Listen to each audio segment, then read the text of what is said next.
Today we are going to discuss about the half-wave rectifier with RL load. So this is uncontrolled half-wave rectifier because uncontrolled in the sense we are using a diode. We are not controlling the diode. It's automatically acting. So this is half-wave rectifier with resistive as well as inductive load. So what will happen if we connect a half-wave rectifier? So as usual, let us assume that we have some sort of a source supply, and for this source supply we are using some sort of a diode, and for when that we'll use a resistor as well as inductor. You know already that how to put a voltmeters on ammeter. If you want to find out the current, you have to keep a ammeter here, and if you want to find out a voltage, you have to keep a voltmeter here. So for our convenience also, I'll just put. So I want to keep the ammeter to measure the current, and I want to keep the voltmeter to measure the voltage across the output, and the source voltage also we can measure, and even we can measure the diode voltage also.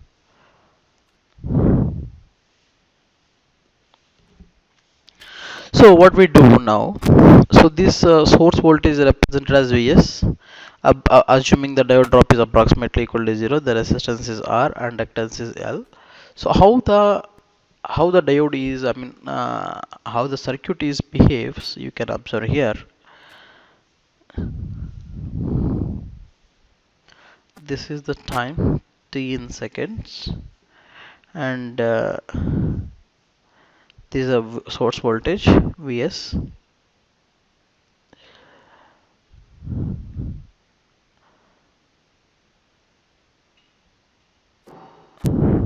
So let us represent the source voltage as a sinusoidal signal. So this is Vs is equal to Vm sine omega t. So this is the Vs, that is in volts. Now see what is happening to its.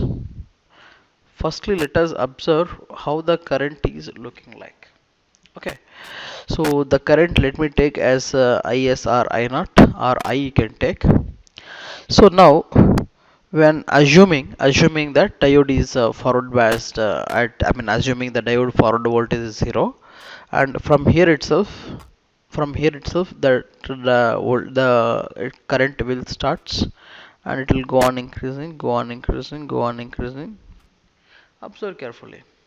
It will go on increasing, and then it will try to reduce.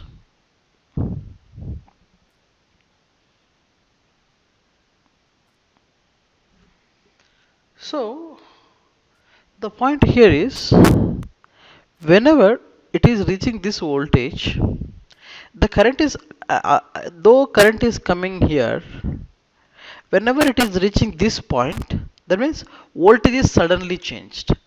In this particular location, voltage is suddenly changed. If voltage is suddenly changed, means the current is flowing here, the energy is developing here, and current is developing here. Suddenly the voltage went to negative direction, but it will not allow, the inductor will not allow the current that is flowing through the negative direction, and hence, so but the voltage across the inductor will vary, so but the current will still try to go ahead. So this is represented, this, suppose this one we are calling as a beta, and this entire conduction time is represented as a gamma, conduction angle.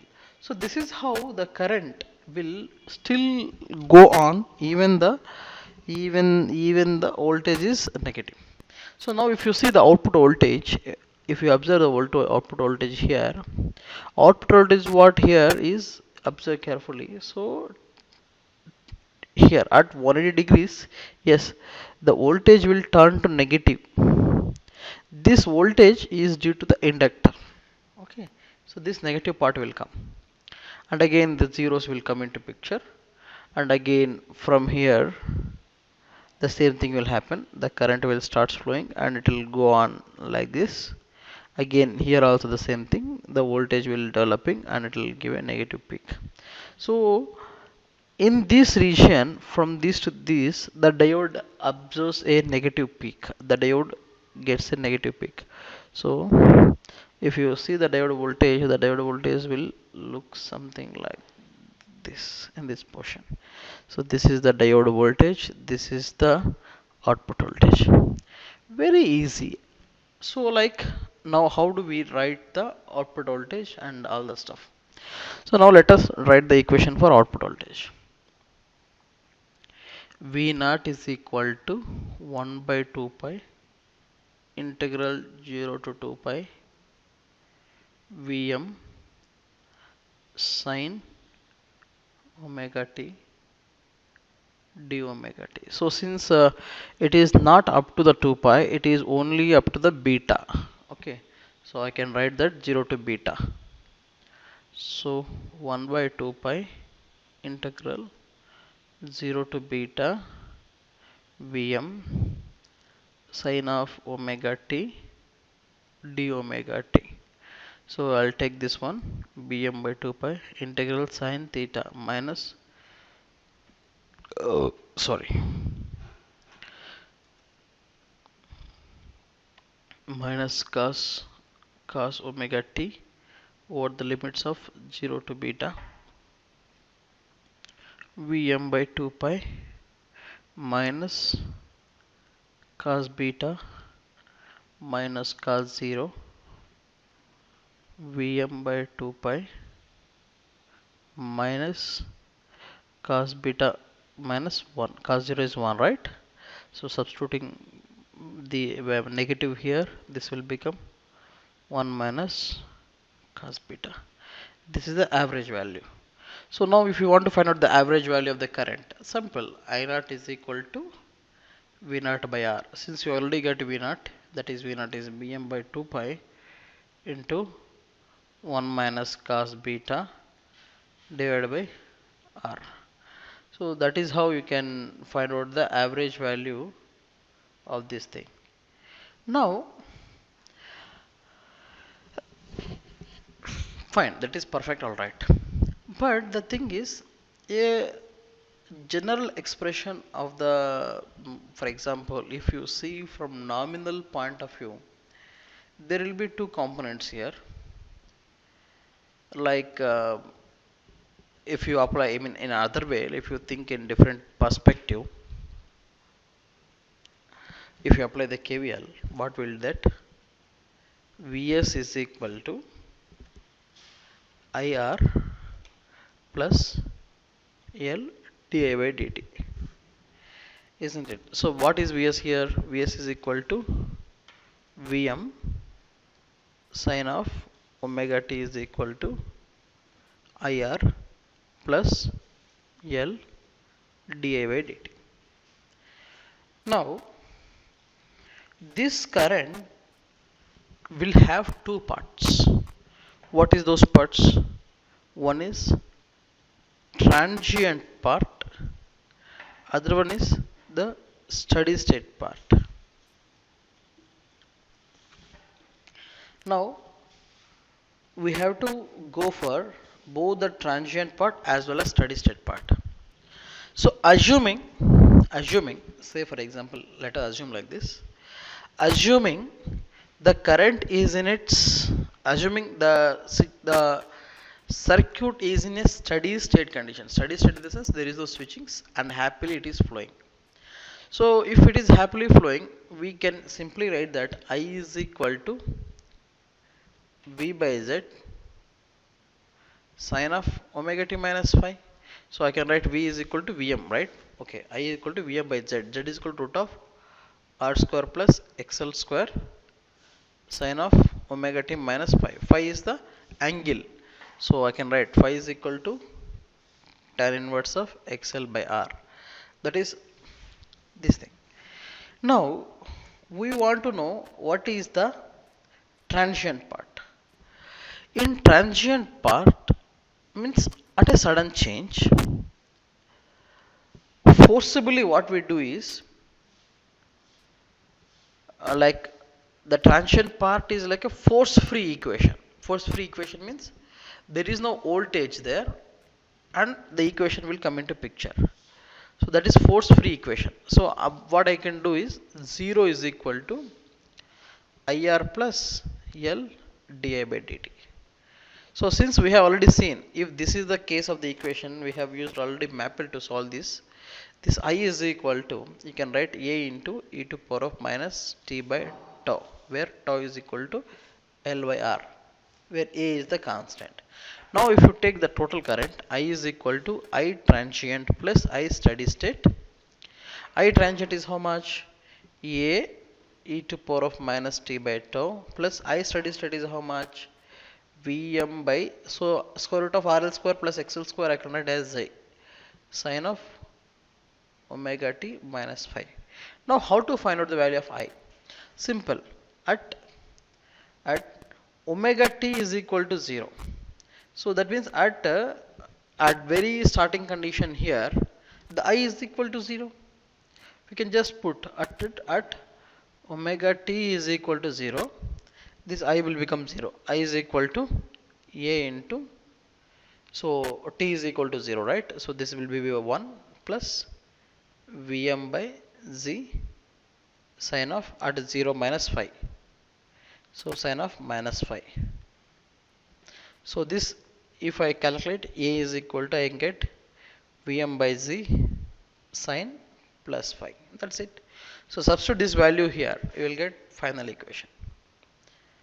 So like, what is the final equation of the current? I is equal to, A is equal to Vm by g sine phi e to power of minus t by tau plus Vm by z sine of omega t minus phi.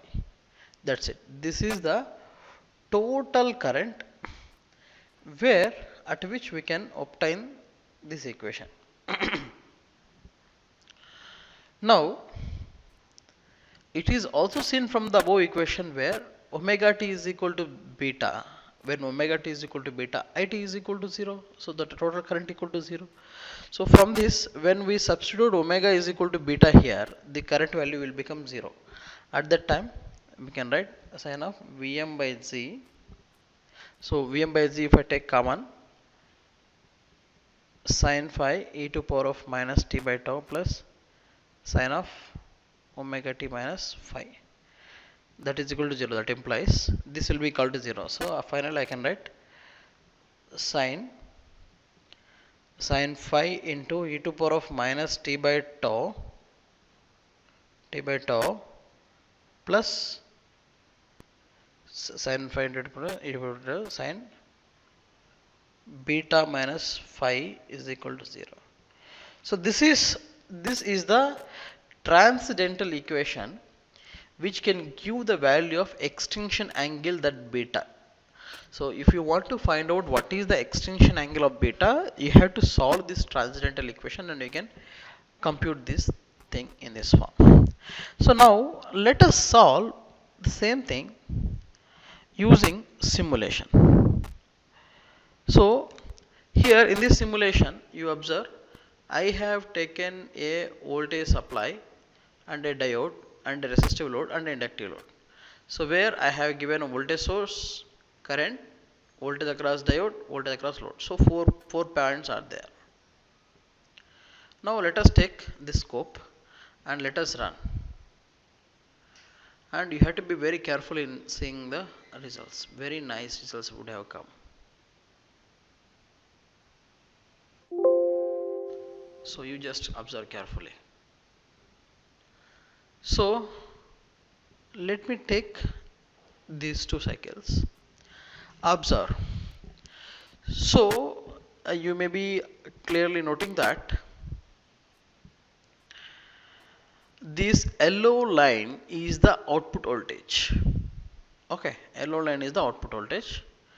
Output voltage has come to this point and then it became 0. So yes, so our yellow line is coming something like this, and this orange line is the current slowly started going there and it is till this point, extinction angle, both are there. Now source voltage is same thing, And the diode voltage, you can observe this violet line. From here the violet line has come into picture and it has stopped here.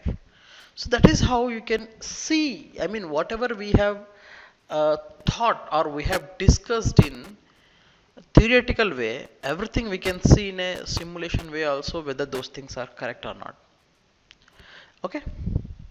And now very important thing is, okay, that is happened, fine, but how do we overcome this extension angle? Because you observe carefully, this current is going beyond the value, but and the voltage is becoming negative. Okay, current going beyond the value is maybe okay, but voltage is becoming negative is the first important worry point for us. Now, how do we make sure that that voltage will try to dump at 0 and then the things will go? So those things can be done with the help of a operation called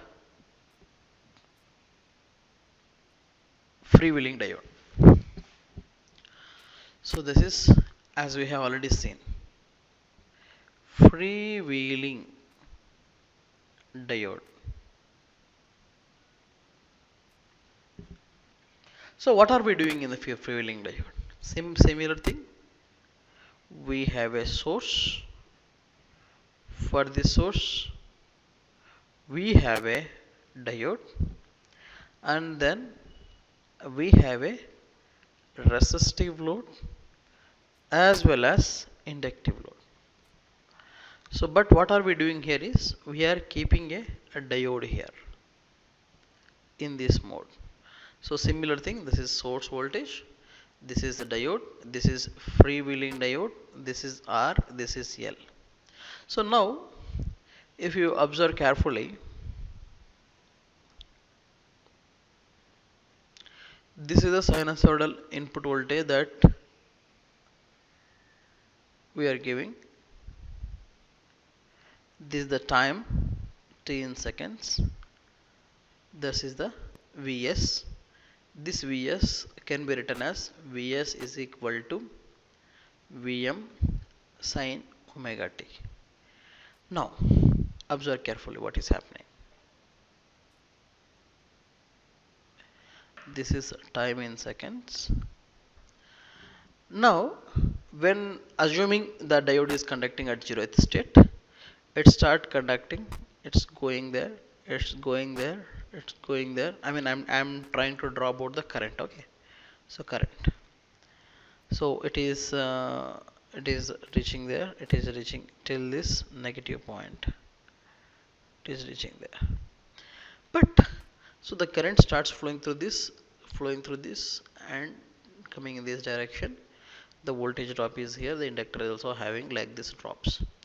Now all of a sudden what is actually happening, this is becoming 0, and hence the polarity of this inductor will try to change, and the polarity of the inductor will try to change. Okay, and the current is not going back, instead the current is allowing going through this path only. So still, okay, here also the current will further flow till beta. Okay, but the important thing is, if you see, the important thing observation that you do is the output voltage V naught. What is actually happening in the V naught is, voltage is rising and voltage is coming. Whenever it tries to reach to 0, the voltage is not becoming a negative, because this current is flowing here itself, again the drop is coming. So current is not going outside the circuit, current is going here itself. It's also, so whatever the voltage drop that is happening at this diode, same voltage will be happening here also. So the voltage here, it will become 0. So that means the voltage at the pi itself, okay, the pi itself, it is becoming 0. This is the peak Vm. Okay, this is the, now if you see the source current, what happens to the source current? If I see this current here, how this would have current come here? Source current would have rose till this point, till this pi, and then come to 0. Why? The current from here is not flowing after pi. So after pi, whatever the current is flowing, the current is flowing from current is flowing inside this freewheeling operation. Now, so like and the diode, so the diode will obviously connect from pi to pi. So from here to here, the diode will connect. So that is the voltage drop across the diode. So that is how very simple. Like in order to make sure not to have this negative voltage, we will use a freewheeling diode. That freewheeling diode will stops this operation. Now let us solve the same thing with the help of our Matlab. So we will, what we do, we will use diode here. We'll copy this diode and we'll paste the diode here. So you can press Ctrl R to reverse. Okay, Ctrl R. Now what I'm doing is I'm keeping this value here and this value here. Now you see, so everything you have to visualize how things are going. You observe carefully.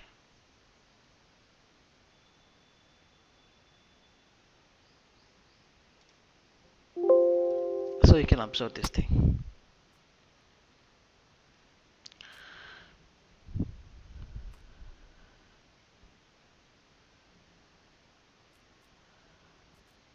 So here, okay, let me keep the on resistance forward voltage 0 and all these things is here. So whatever the inductance value, that is freewheeling here itself, and you can, so I have kept the, I want to measure the voltage across R and L.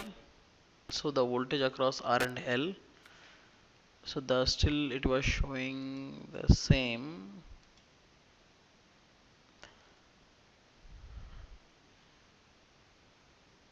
It is supposed to come from here. Okay.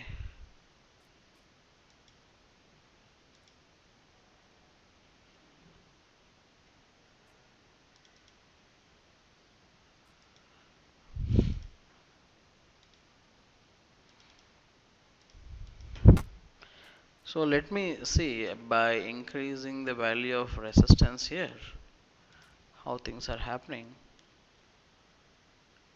Yes, perfect. Now again, I mean, here the important phenomenon that you need to understand, if the value of resistance is less and value of resistance is more. See, now you can observe carefully that induction time and the diode conduction time, the source voltage and the output voltage, all these things are perfectly drawn. So why these things are happening, you can observe. See, very slightly you can see. So based upon the resistance value, how much amount of time that you are giving to just to drop all these values. If I give a 2 ohm resistance, okay, now you see the circuit, and if I give a 10 ohms, and you can see the change what is happening. Okay, now you can observe carefully how things are happening. If I give a 2 ohms resistance, the current is going and it is extending till this point, and the output voltage is touching at 0 itself, and the diode is the peak inverse of the diode is coming from here itself. Now if I give low resistance, what actually happen in the low resistance, though the voltage drop of the resistance is not that much, and hence it will see the negative voltage, because the voltage across the inductance will be more compared to the voltage across the resistance, and hence if I keep low resistance here, if I keep low resistance such as 1 ohms here, you can see the you can see there is no actually things are happened, means like whatever we have seen in earlier case, like it is extending till this point and voltage is also coming till this point. That means the voltage across the inductor is dominating, since there is no effective amount of load. So the voltage across the inductor whatever is happening, and the drop of the resistance is less, and hence you are able to see a negative peak from this to this point here, and in this time the diode is not conducting again, and hence we always to be right in case if we give more amount of resistance.